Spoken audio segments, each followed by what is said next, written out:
Does anyone want to field maybe if there are genetic differences between men and women that explain why more men are in science? Anyone want to touch that? I've never been female,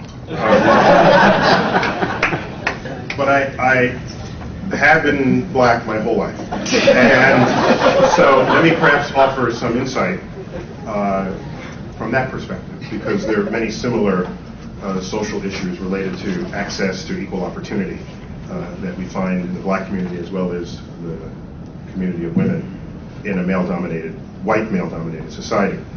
And I'll be brief because I want to try to get more questions. When I look at, throughout my life, I've known that I wanted to do astrophysics since I was 9 years old, a first visit to the Hayden Planetarium. I was a little younger than Victor at the time. Although he did it before I did.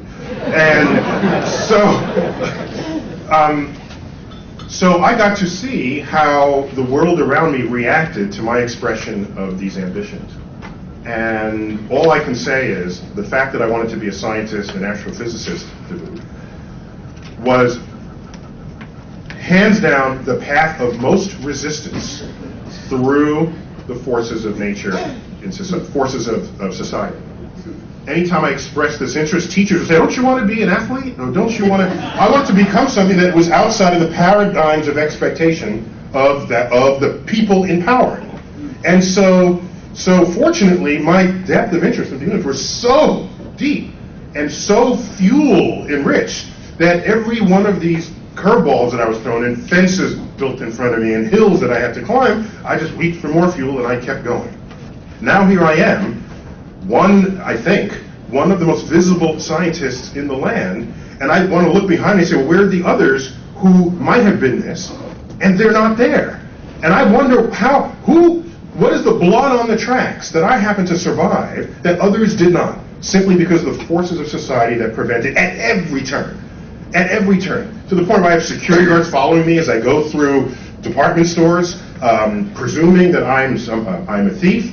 I walked out of a store one time, and the alarm went off, and so they came running to me. I walked through the gate. At the same time, a white male walked through the gate, and that guy just walked off with the stolen goods, knowing that they would have stopped me and not him. That's an interesting sort of exploitation of this. What a scam that was. I think people should do that more often. All right. I'm going shopping with you.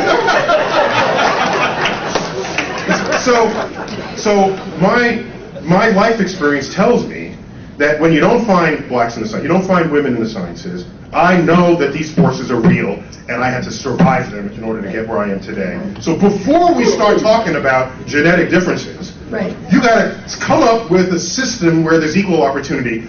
Then we can have that conversation.